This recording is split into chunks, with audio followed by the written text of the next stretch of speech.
Okay, magandang oras po sa ating lahat mga kababayan.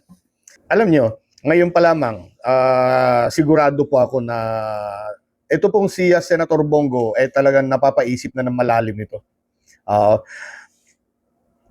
at yan naman ay dahil po sa mga balibalita, na si Bongo daw ay next in line.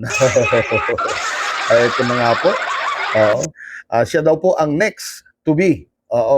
I-issuehan po ng warrant of arrest ng International Criminal Court. Sa mga hindi po nakakaalam, ito pong si Bongo ay tinatawag na co-perpetrator. Teka, ano nga ba yung co-perpetrator? Ang ibig sabihin yata nito ay kasabwat. Yun, kasabwat sa krimen. O kaya naman ay katuwang sa paggawa ng krimen. Ganun po yun, yung tinatawag na co-perpetrator. At di umano nga, itong si Senator Bongo ay kasabwat sa nagawang krimen nitong si dating Pangulong Duterte sa kanyang war on drugs. Kung saan, napakarami pong nalagas na buhay. Opo, libo-libo. Ayon po sa report ng ating kapulisan at saka ito pong nadala pong mga dokumento sa ICC, libo-libo po ang nalagas na buhay po ng Pilipino. Sabihin natin, yung iba naman totoo o kaya yung tinatawag nating totoong police operation, pero marami po nadami. Ultimo pong mga minor de edad po ay nadamay dito sa Operation Tokhang at saka ito yung tinatawag na extrajudicial killing.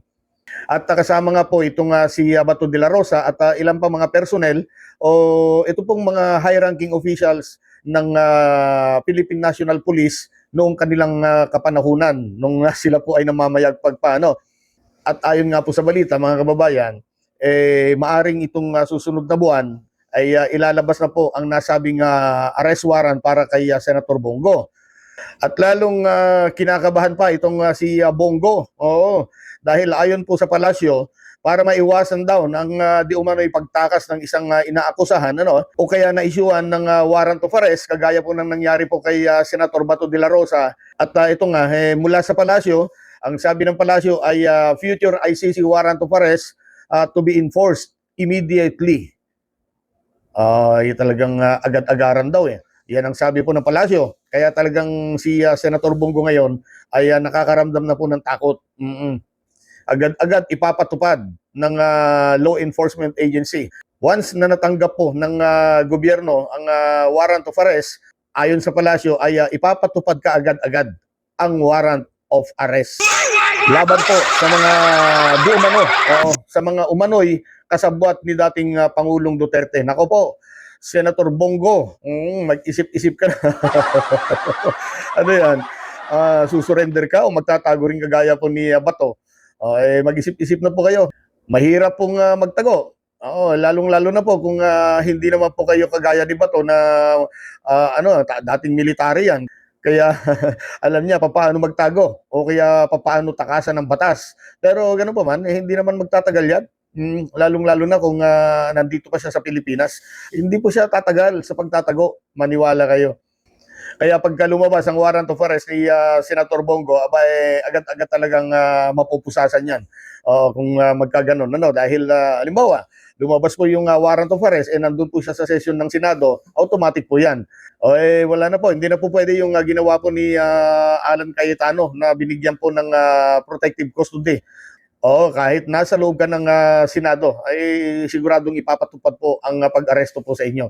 At ang isang sigurado pa dito, ang proseso na ginamit or ginawa po kay Mr. Duterte, ganun din ang mangyayari sa iyo. Diretso dahig na po yan. Wala na pong paligoy-ligoy. Por Diyos por Santo. Nako, Senator Bato.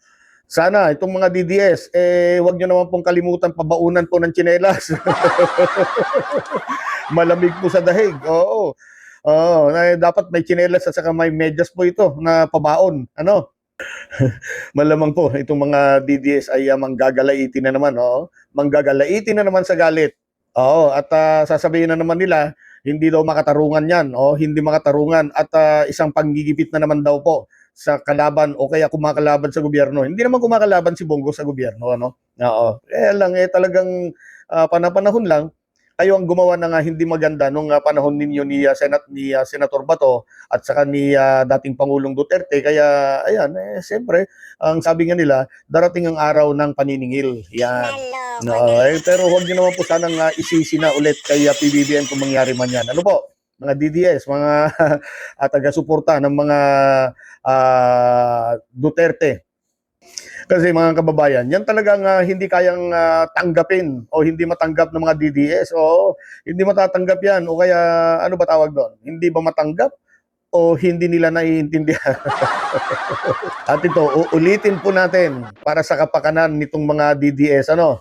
Alam nyo mga DDS, wala pong kinalaman si PBBM sa ginawa po ni Duterte, ni Bato, ni Bongo, at iba pang mga napangalanan sa ICC. Ano?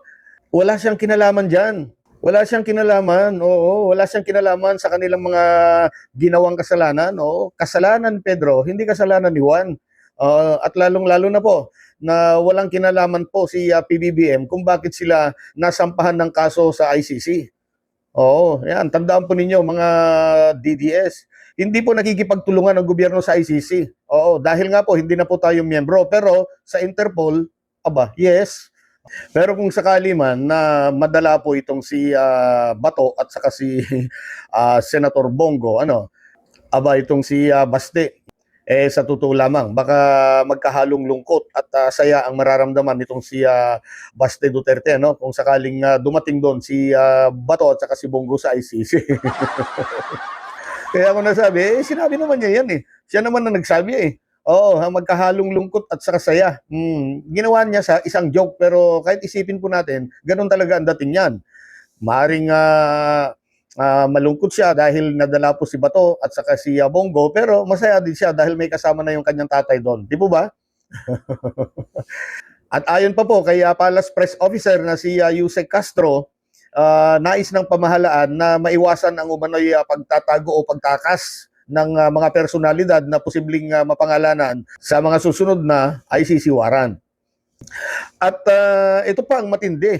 Oo, hindi talaga matatanggap ng mga DDS ito. Iginit kasi ni Yusek Castro na hindi na kailangan dumaan pa sa lokal na korte ang ICC warrant of arrest. Dahil malinaw naman daw umano ang mandato po ng batas sa ilalim po ng Republic Act number 9851. At maging ang NBI, nako, ito pang isa. Maging ang NBI po ay kinumpirma din na may impormasyon sila na may ilang mga personalidad pa ang posibleng ma-issuean ng warrant of arrest kaugnay nga po sa war on drugs ng Duterte administration. Mabalik tayo kay Senator Bato, Aba, mga kababayan, tama yung hinala natin. Tama po yung hinala natin na talagang malaking hamon nga itong gagawin pong pag-aresto kay Senator Bato de la Rosa. At maging si Director Melvin Matibag, yan din ang sinabi. Bakit? Napakarami pala, napakarami palang baril itong si Senator Bato de la Rosa. 118 baril ang nakarehistro po kay Senator de la Rosa. Ito po yung short at saka long firearms. Grabe. Talaga, sa bagay, dating chief of police yan. Kaya, pero sobra naman yata, Pwede nang gumawa or magtayo po ng private army niyan. Di ba? At ito, para sa akin, dapat kumpiskahin na ang mga baril na yan. Oo, pero ang tanong nga, papaano? Very challenging talaga, dami ng baril na yan, Kung isipin po natin, isang tao, magkaroon ka ng ganyang karaming baril, mahaba at saka maiksi, talagang ano kaya yan? Hindi naman madadala po ni Senator Bato yung ganyang karaming baril. So lumalabas lang kung isipin natin kung 118 na baril yung nakarehistro sa kanya, pwede nating isipin na ganong karami ang kanyang bodyguard. Di ba? Pero ako, malaki po ang tiwala ko sa ating law enforcement, lalong-lalo na kung totoong hindi pa nakakalabas ang bansa itong si De La Rosa, pasasaan ba yan? Kundi mapupusasan din yan sa bandang huli. Talagang sunod-sunod yata ang malas itong mga DDS senator, Yung iba naman nagkaroon o kaya nakasuhan, kagaya po ni Marcoleta, kinasuhan na po yata, at saka ito pang si Jinggoy, si Chis Escudero at saka si Boy Dil. Siguro naman magiging masaya rin ang biyahe papuntang Dahig, ano? Lalong-lalo na kung magkasabay yung dalawa, may kakwentuhan habang nasa biyahe. Okay, good luck na lamang po kay Senator Bato de la Rosa sa kanyang pagtatago, ano? At ganun din, i-good luck na rin natin si Senator Bongo. At para sa akin, kung ganun man mangyari, siguro, mas maganda sumurrender ka na lang, sir, no? At doon na lamang mo siguro depensa ng sarili mo sa ICC. Well, anyway, kung naniniwala ka naman na wala ka talagang ginawang kasalanan, di sabihin mo yung totoo. O, lalong-lalo na kung ginamit ka lang, o, edi sabihin mo ginamit ka lamang. Ang mangyayari dyan talaga, kung gano'n ang mangyayari, talagang itong si Duterte ang madidiin. Hala, sige po, hanggang dito na lamang po.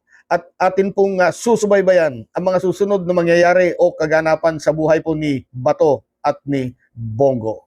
Reaksyon, opinion, malaya po kayo. Bukas ang ating comment section para sa inyo. Mapayapang oras po sa ating lahat.